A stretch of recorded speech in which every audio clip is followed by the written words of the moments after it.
Hello everybody, and welcome to a new series in Hearts of Iron 3. I'm Count Christo, and we're going to have a go as the USA in a custom game. So we're going to design our tech setup and our industry setup and all that good stuff.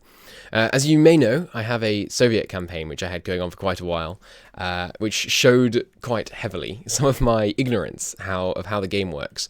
I think playing as the USA is a perfect counter to that. I think they're a great country for me to play to learn how the game works as. I have played this US once before, I think. It was quite a while ago, though. Normal difficulty mode, everything under player control. We can't fiddle with difficulty conditions this time, because only the three faction leaders get to actually pick difficulty settings. But in terms of, victory conditions. But in terms of what I actually want to do as the USA is, I think we should not join the Allies and see if we can conquer everything like this and this. I think we should try and go for Pax Americana, but not in a peaceful sense, in a kind of conquesty sense. So I'm going to do what I can to make the incredibly neutral US far, far less neutral, and see what I can do to drive my way into a fourth spot in the three large powers of World War II. You can't actually just form a third faction. That's not how Hoi 3 works. But we can just strike out on our own without joining a faction, I think. So this is the... we can choose who to be aligned to. We have a certain amount of points to spend in diplomacy, technology, and deployment. This is the custom setup. And we're going to spend all of our points making ourselves substantially less neutral to allow ourselves to go to war earlier. We don't need to align to the Axis, Comintern, or allies because, we don't want to go with them. We're going to forge our own path. America first. Continue to the next stage. Yes. Now it's got all of our tech pre-assigned for us, how the Americans normally start with their tech assigned. I think I'd rather do it myself. So I'm going to reset. No, I'd like to, clear all. There we go. Oh, I am playing, by the way, with the wonderful larger UI mod, which makes the game so much more playable. It's horrendous trying to go back to the vanilla UI these days. Having played later Paradox games with much better UIs, it's very painful. Trying to squeeze this whole thing into a very small area. Okay, in terms of technology, we are going to do lots of naval stuff this game, which we didn't do any of in the Soviet game, so it's going to be much more complicated. We are, of course, going to want carriers, Fleet Auxiliary Carrier Doctrine, Sea Lane Defense, and Fleet Auxiliary Submarine Doctrine. Well, I don't think we need submarines at all. So I don't think we're going to worry about any of this side at all. Like, none of these allow the building of anything vital, do they? Don't think so. And this might be a long game. Like, I'm not aiming to win by 1945 or something. I don't mind if this game goes on for years and years. I think we should just try and dominate the world as the USA. And the fact that we're on an island, well, I mean, you know what I mean. The fact that we have basically the run of our own continent up here in North America should mean that we're in a good position to basically not be attackable, and therefore able to spend as long as we need figuring stuff out and actually getting underway. Now, in terms of fleets, I believe the strategy you're supposed to do is pick essentially two ships, a screen and a capital ship, and then basically go with them.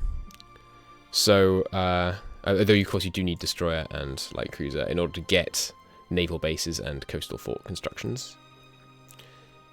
And since we're going... Actually, yeah, get rid of that. Do we need to build coastal forts? Not really. Maybe we don't go light cruisers. Maybe we go destroyers, because we could go destroyers, a kind of relatively... like a battleship, rather than a super heavy battleship. And then carriers. Because obviously... and then hopefully the carriers make up for our weaker escort ships. That's my hope, anyway. We will want some destroyer technology. Let's get it all a bit up to date. Not all the way, but a bit up to date. We will want some battleships.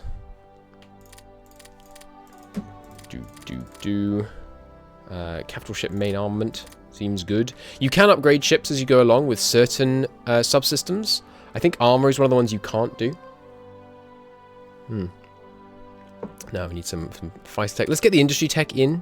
Industry tech is vitally important. We don't need these to start with, because obviously those only relevant when you're at war. And even with our ambitions to take over the world, it's going to take a long time before we're going to be able to be at war. Want to get at least up-to-date industry tech. I want that. Definitely want that. Radio technology.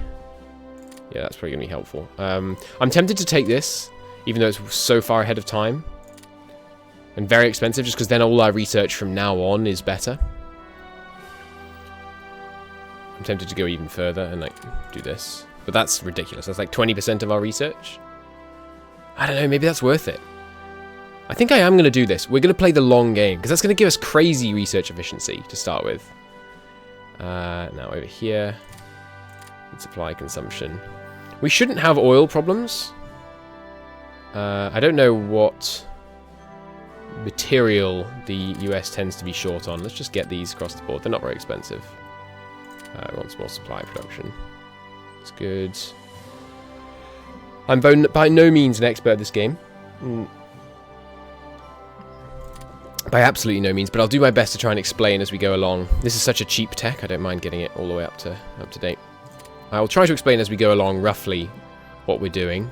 It's quite a cheap tech. It's a bit ahead of time though, so we might as well just get that in the game. Are we going to bother with rocket test sites? They do seem fun. Sure, let's do some janky stuff. Let's get the atomic research and rocket test sites done already, shall we? Let's do it like a grand campaign. It's going to take us a long time. We're going to have crazy good tech by the end of it.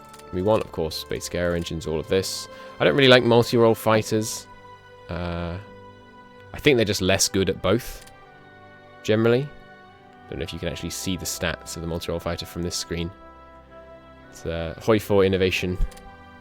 Alright, let's get twin-engine aircraft. We will, of course, need some TAC bombers. Well, will we? We could always just go with... what do these allow? Oh, I should have mentioned this earlier in the video, by the way. This is episode 0, setup. I'm going to spend basically the whole episode setting up the country. If you want to skip to the next one when we actually start playing, please do go ahead. If you're interested in seeing how it all gets set up, then you can stick around. Do these help CAS, this research? Maybe we don't want to go with much TAC. Maybe we should just go with CAS.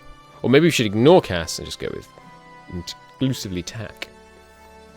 These all seem to... These hurt strat bombers. Sorry, these help strat bombers. There we go. These ones help CAS as well. The light bomb development. But most of these are only helping with TACs. We will need naval bombers probably, though, to help against Japan. So we get some of these. We don't really need transport planes, to be honest. I don't know if we're going to be power dropping much. The game's complicated enough without trying to power drop. We want to get this ahead of time? I think we can research that in game. That's fine. Might as well fill in some infantry stuff. We will need cavalry technology in order to allow us to build motorized infantry. Of course, need militia tech so that we can get infantry divisions. Well, actually, did we go over the top? Yeah, we don't need militia, port garrison, garrison. So we don't actually need good tech on these because we're just going to be going with infantry, not militia. Mountain warfare equipment. Don't think we need to start with that. Mountain infantry. Again, not huge. Well, this actually no. We should probably get mountain infantry right at the gate because there's a lot of mountains in wherever you call it, Mexico, and we're going to go to war with everyone. So we will need to go towards Mexico at some point. We will need some light tanks. Now, my last game we had problems because the Germans kept piercing our medium tanks. So maybe we should build some heavy tanks. I'm not sure. I would like to at least have the first round of all of this technology. Anti-tank barrels. Yeah, we really suffered because we didn't build enough anti-tank last time. So we'll definitely want to stay up to date on anti-tank. Armoured cars. I don't think we used armoured cars in the Soviet one, so I'm not going to research this. We'll consider whether we need to research this in-game. We should get the destroyer stuff. We need to work towards, here we go, carrier development, escort carrier, carrier. So that allows us to build CAGs, which is the plane spot on carriers if you're not familiar. Carrier research is very expensive. You can see it's taking out a lot of our available remaining points here. Better main armament could be useful. Anything else we need?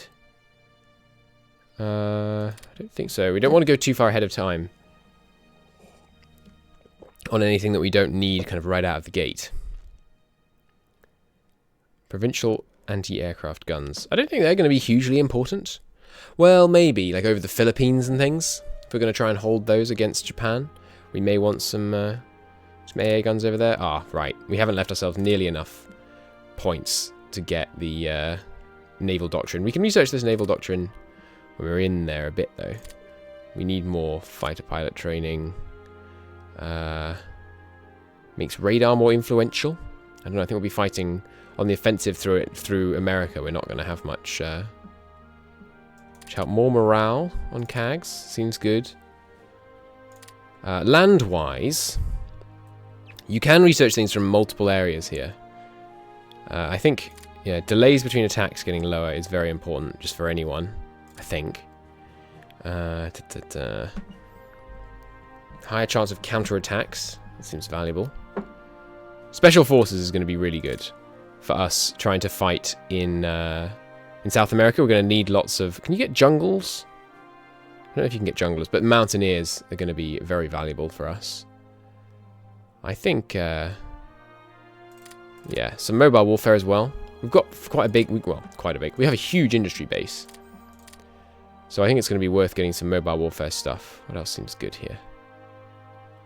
When I asked someone who's quite good at this game which land doctrine should you get, which is good, the answer was all of them. So, well, apart from this one, I guess, because you don't need militia or garrison stuff.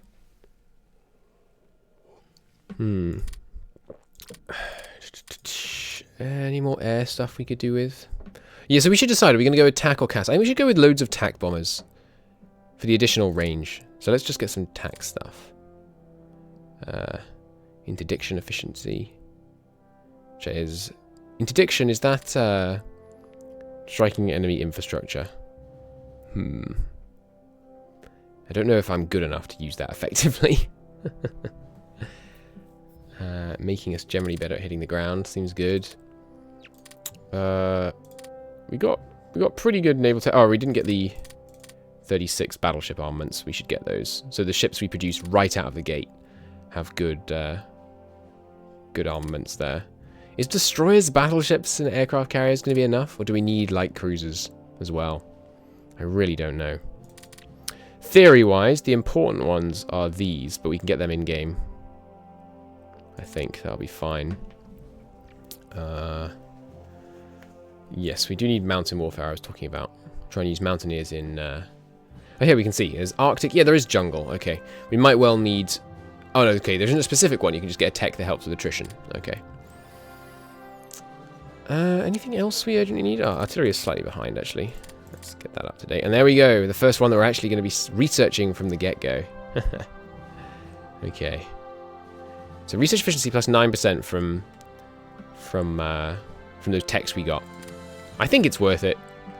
Because it'll slow down, you know, we could just spend the points now and get the research early. But I think having longer research across the whole game is going to be very valuable. We're going to want these researched immediately. We can set up the other researches we actually want to set up once we're in game, though. So that's what we've got for research. I'm just going to do a quick check through. I think the only thing we're going to use cavalry for is military policing. And we are going to have to do a lot of military policing, because I plan to take over as much of the world as we can manage before it all falls apart, comes crashing down. Do we need any of these for anything else? Like, they allow the construction of buildings? Doesn't look like it. We don't need coastal forts, I don't think. Obviously, we're going to need landing craft, but not for a while. AA guns, I don't think we need. Secret stuff, obviously, we're going to want nuclear bombs at some point. So these just give infantry theory decay and things. We might want a couple of points in, like, is there one for industry? Is it mechanical engineering, I think, is the one where you build industrial capacity? We might want that at some point.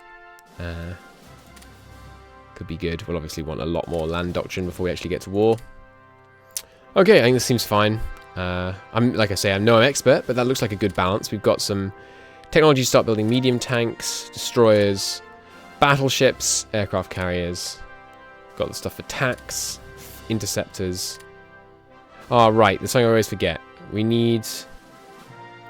No, this is the one we need. Okay, we don't need to build infrastructure right out of the gate. We can research that in-game. But you need to start with construction engineering so you can immediately build construction capacity. Sorry, industrial capacity. So I think we're going to spend a long time in this game just building industrial capacity right at the beginning. By a long time, I mean a lot of in-game time. We'll blitz through it. Confirm your changes. It's impossible to come back later. Okay. So, here we are in the wonderful world of Hearts of Iron 3. And now we can design exactly how we want to have our industrial capacity spent. We have 271,000, or well, 272 near enough, 1,000 points of industrial capacity to spend. And currently it's all spent on this stuff, which is the stuff that the US historically starts with in this start date. And I'm going to go through and I'm going to delete all of it and free up all that industrial capacity.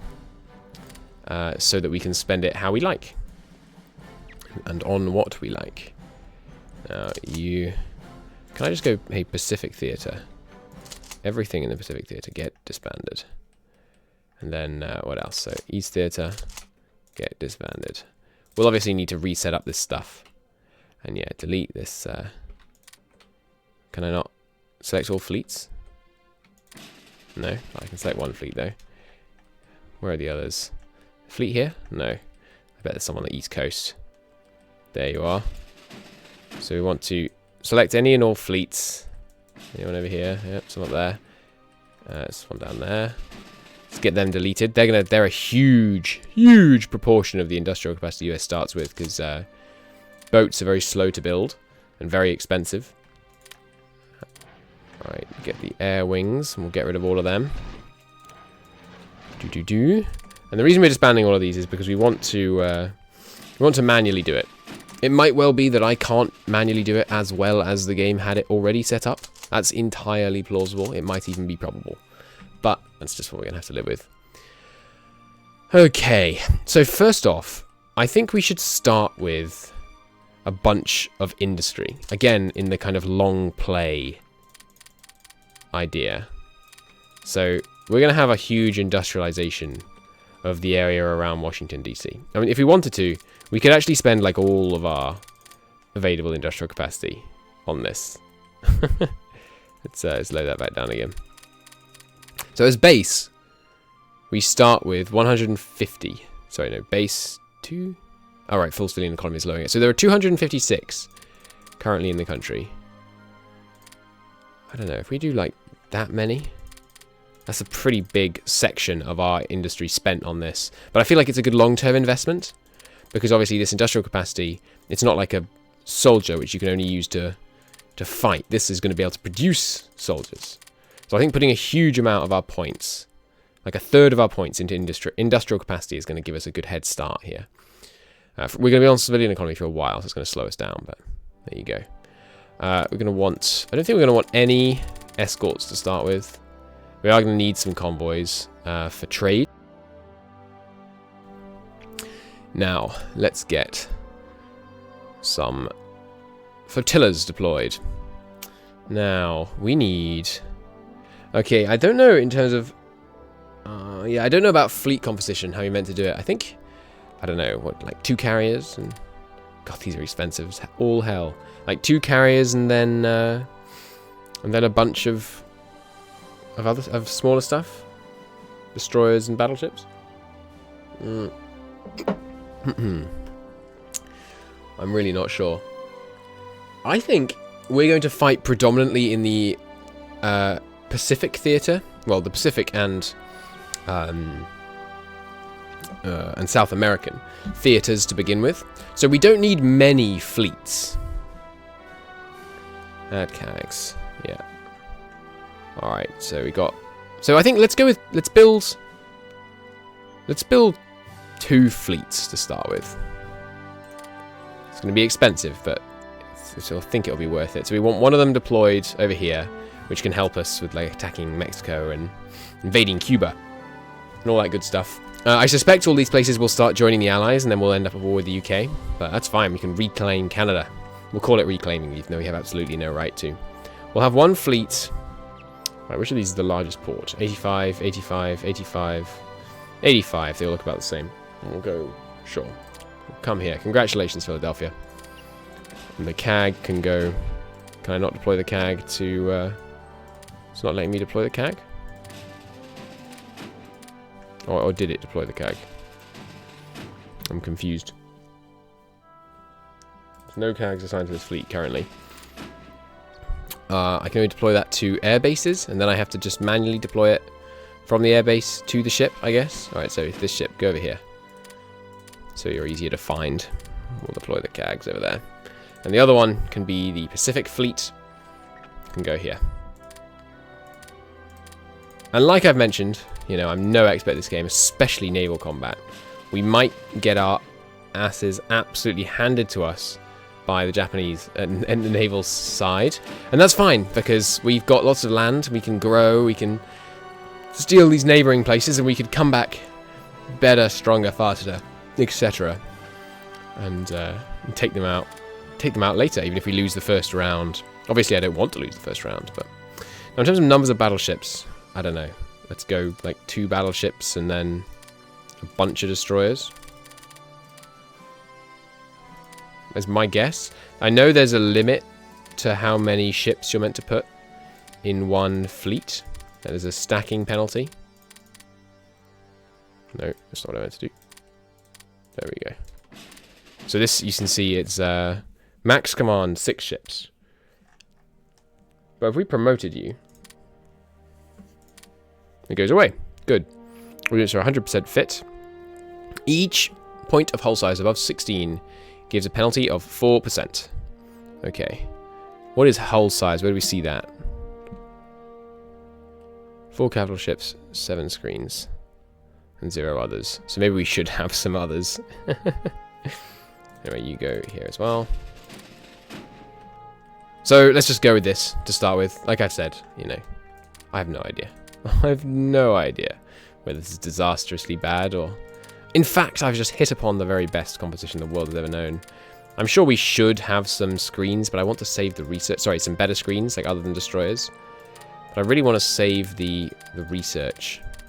It's probably a bad idea. We should probably build some light cruisers or something to help out, because the destroyers are probably rubbish in terms of actually surviving. Anyway, this is the Atlantic Fleet. Oops, Felt Fleet. There we go. And this is...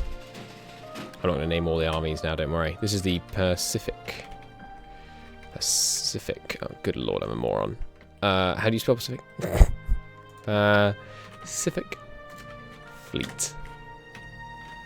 Let's go with that. Now, some air wings. So, we're going to need some interceptors. You assign air wings in wings of 3, I believe. So, let's do that. You can have them all based out of Washington to start with. So, you want them organized like this, or you get stacking penalties. I think we'll start off with 2 interceptor wings and 1 tack wing. That's my plan. Because they're very expensive planes. Just like ships. They're cheaper than ships, but they're very expensive. Okay, now we're going to need some actual infantry and tanks and all that good stuff. So, armoured cars. Okay, we do need to get the armoured car tech, because they are... they count as whatever green is. Engineer? Support. Right. So having armoured cars in our divisions will give us a combined arms bonus. Where you have, if you have an infantry and an armoured in one division, they get a 5% bonus, 10%, 20%, 30%, sorry, 5, 10, 15, 20. And then there's land doctrine, which can make it even better. So, this is their basic infantry they've got designed for us. Combat width tends to be a multiple of 5, I seem to notice. No, actually, I think it's 12, so maybe it's a multiple of 3. We want to get some combined arms bonus. we're going to just remake all these templates. Unfortunately, you can't rename these. But the basic infantry we're going to use is probably going to look something like this. Could we throw engineers in there? No. Oh, artillery doesn't add to combat width. Good, good, good. So I think 3 is a good combat width for our infantry. So if we go like this, we get the 5% combined arms bonus, pardon me. And, yeah, like right combat width. They've got some hard attack, some air attack, all that good stuff. And then if we needed to, later on, we could try like switching out for the anti-tank. To give them that, where's the piercing stat? There it is, 7. So 7 from 3, yeah. But that's the basic infantry. Save the template. You organize infantry in divisions, in corps, they're called, of 5. Give me 30. Maybe we, I don't know, maybe we should start with actually no infantry and no tanks. And nothing. No military. And just put it all in industrial capacity. I think that might be smart. Because then it's so weird. Let's do it. The American state. I'm going to do in the next episode, episode 1, after the setup. I'm going to do a whole preamble about like the lore of the situation that I'll make up as I go and improvise. Let's do it. Let's have no army. Alright, this theatre. East Coast, West Coast seems good. Good. Yeah, let's just put it all in industrial capacity. It's funny and ludicrous and I like it. Let's go. Yeah. There we go. Okay, that's all we have. That's all we can afford. Let's get rid of the planes too. You know what? If you're going nuts, go all the way. We're gonna have the most ridiculous industrial base the world has ever known. Okay. This is dumb. It's great. I love it. There are various bonuses of this, right? When you build something, I don't think this applies to stuff you build now. When you build something, you get it becomes cheaper to build the next time you build it, right? So the fact that we're doing it this way around, I think could work. All right, but there is our crazy, crazy world. Give me some amusing rubbish division. Surely there's a garrison division here somewhere. All right, we'll have one of these. We'll have many we can afford right now. We can barely afford 1. All right, we're gonna get 2. 2's plenty. 1 in Washington D.C. and 1 in San Francisco. I'll put the rest into convoys. Okay. Perfect. No army, apart from 2 divisions. Loads of industrial capacity. What could go wrong? This is where like Canada declares war on us on day 1. Confirm. I want to go to the next stage. Hell yes. Okay. Thus ends episode. Thus ends episode 0. Thank you very much for watching. In the next episode, I'll talk a bit more about my plans for this mad arrangement I have here. Thank you for watching, everybody. I'll see you soon.